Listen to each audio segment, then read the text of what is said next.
I'm Marley Bird, proud spokesperson for Red Heart Yarns, and in this video I will show you how to use the brand new Red Heart Super Saver pooling yarn.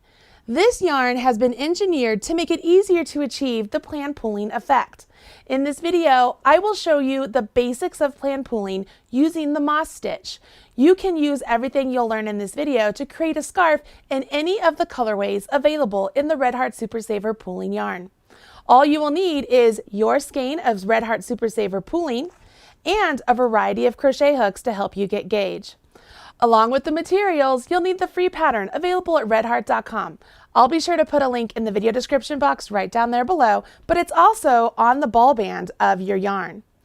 Once you have the materials and the pattern, join me back here. I will jump in and show you the basics of this really fascinating technique.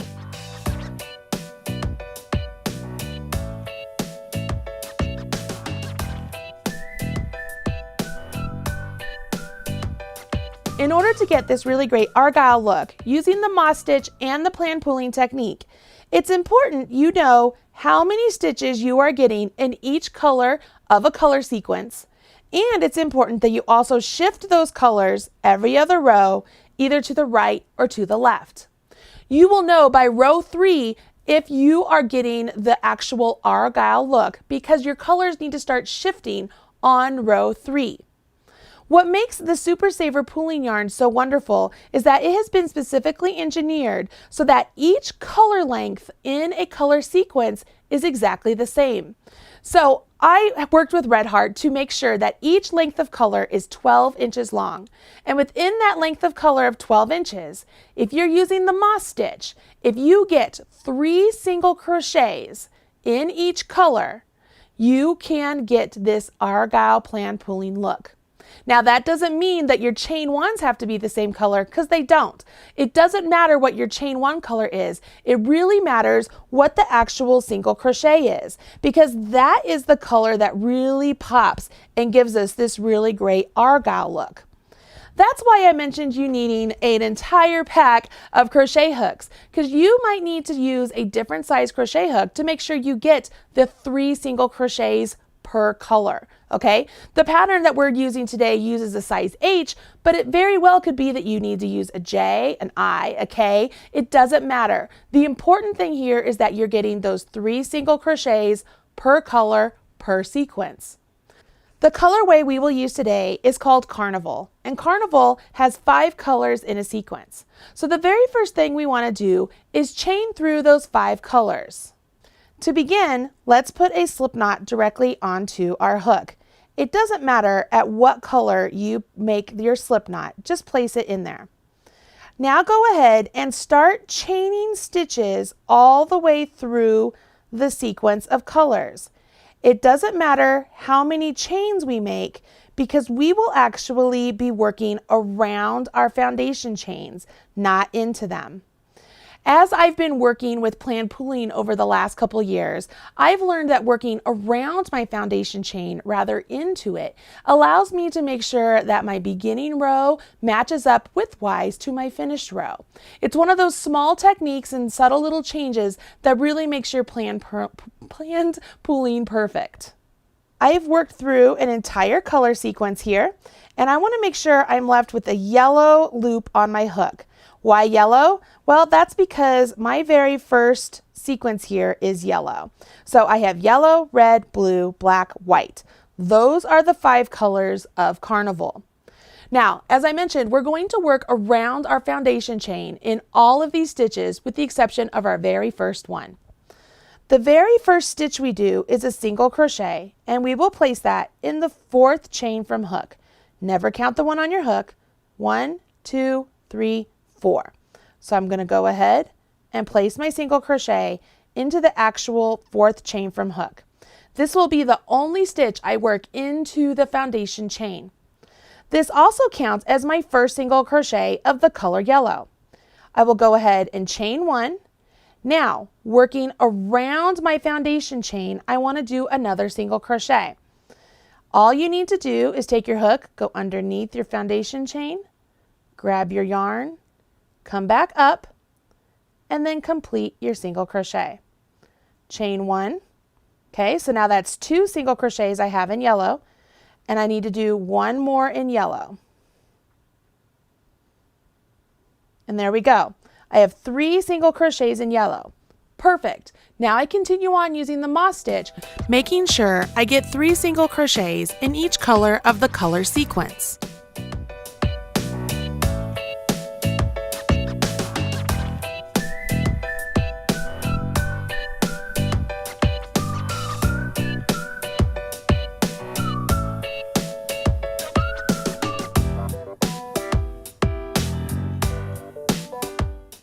I've just worked all the way down through my sequence. I'm going to set this down so you can see here.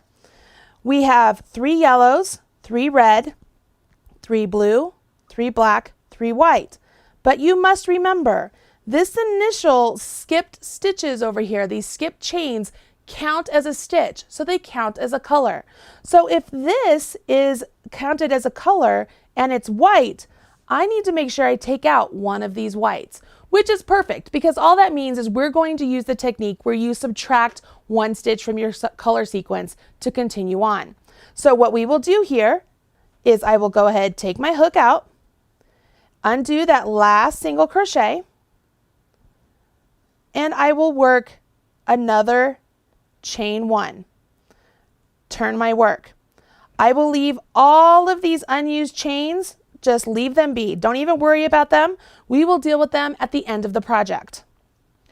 When you turn your work, you want to make sure you're working into these chain 1 spaces between the single crochets you've created.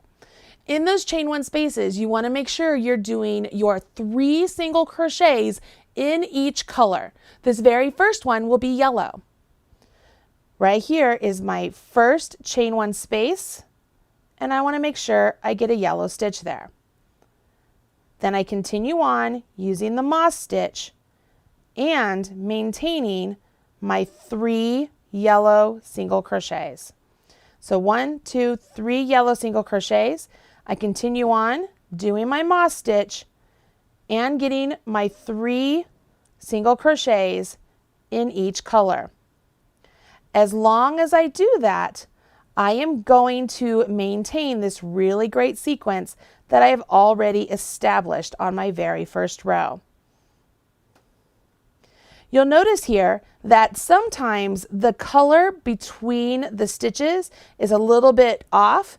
That's because these chain 1 stitches, they do not count as far as our color sequence. We literally only want our single crochets to be that exact color that we want. So right here, I have 1, 2 blues. I need to make sure I get 1 more blue right here. And even though this next chain 1 is black, it doesn't matter because I have my 3 blues. I continue on. I want to make sure I get my 3 black single crochet.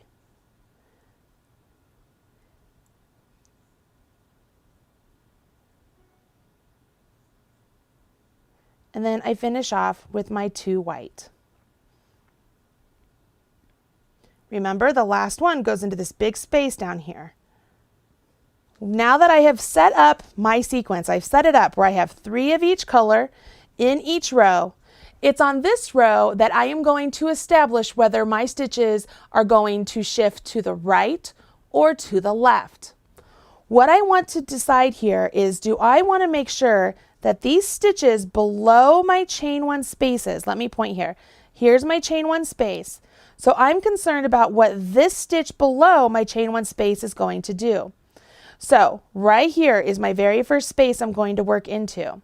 If I make that stitch yellow, and I make this stitch yellow, and I make this stitch yellow, my stitches are going to stack. But if I go ahead and make this stitch yellow, and then I can get this one to red, my stitches are going to shift this direction. If I can make this stitch white, this stitch yellow, this stitch yellow, this stitch yellow, my stitches will shift in this direction. So that's what I need to do right now. I need to decide what my very first stitch is going to be. I can go ahead and turn my work, chain 2, and then let's work my first stitch and see what we get here. It looks like I'm getting white right there, which is perfect because now as I chain 1, work into the next stitch over, I am going to start getting my color sequence to shift over to the left. Look at this. Can you see that? So I have a white, or I have a yellow, a yellow, a yellow, and then on the row above, this is where they're starting to shift to the left. So now, as long as I maintain that same shift of all the colors to the left by 1 and get 3 single crochets in each color sequence, I will have established my entire Argyle pattern, and I am on my way. So let's continue on here and see how we end up on this row.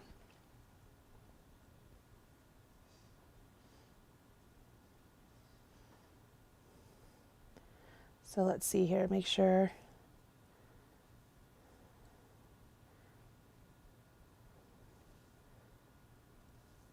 That's perfect, because I have 1 single crochet in white, and I have my turning chain counts as a single, and this one is a single. So I've established my pattern.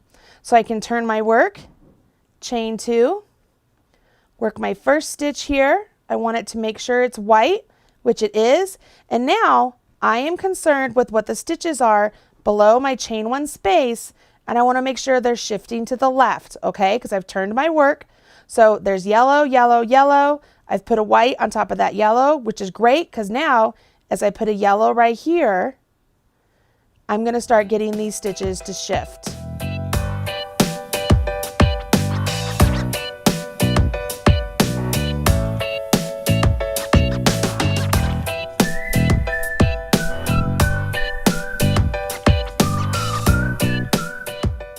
Can you see that? Can you see how the yellows are starting to shift this way and these red are starting to shift this way? Can you see how that works? It's pretty easy because of the consistency of the yarn. Each color sequence is 12 inches long.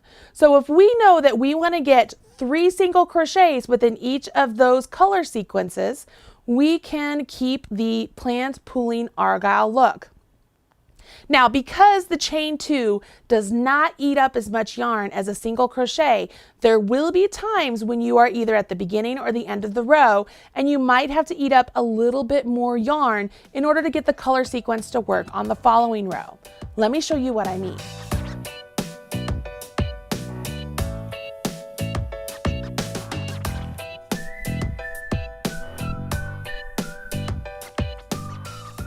Let me pull this example in up here, and I've gotten to the point on this example that I've gotten my 3 blues, but if I carry on, I'm actually going to have too much black in my work going on in order for my sequence to work. Let me show you what I mean.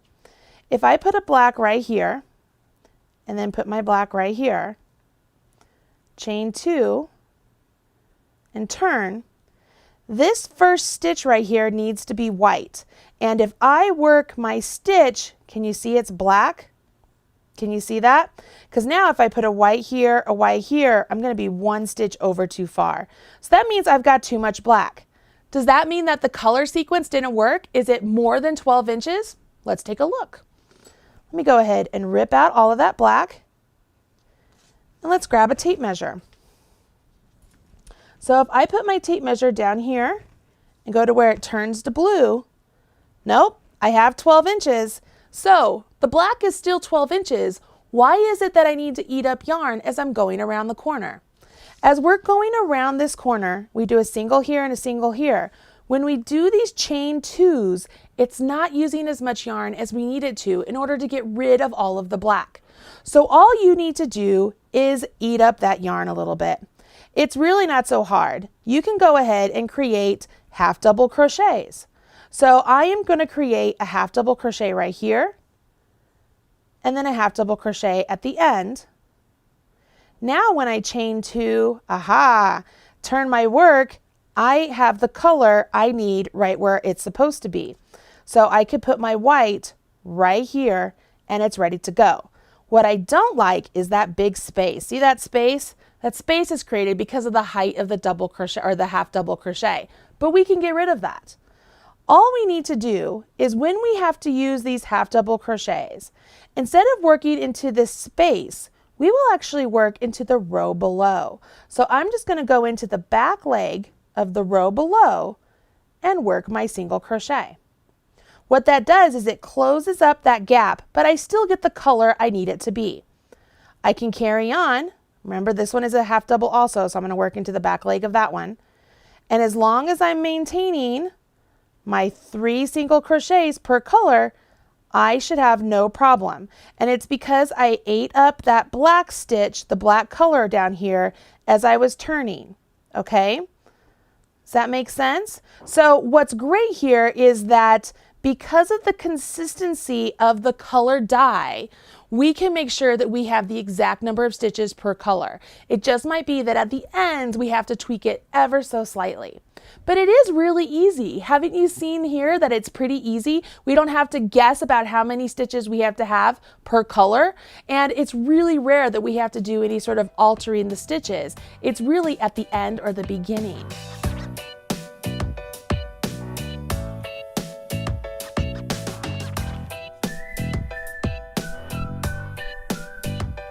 Hopefully this video has encouraged you to run out and get your very own Super Saver pooling yarn and give this technique a try. Don't forget, you will want to make sure that you adjust your hook size to make sure that you get the 3 single crochets using the moss stitch. And if you need to adjust your tension a little bit at the ends, perfectly normal, you can do that. Make sure you offset every other row, work your single crochets, and you'll get this really great technique. If you want more instructions on how to do planned pooling, check out the awesome playlist I have over on YouTube. I'll put the link in the video description box right down there below. Don't worry, I won't leave you hanging. There's a lot of really great videos on planned pooling, and I am there to hold your hand. I even have one on the top 10 secrets of planned pooling. Make sure you check that out. I'm Marley Bird, proud spokesperson for Red Heart Yarns, and I really hope you run out and get some of this yarn and have fun with this awesome technique. Thanks.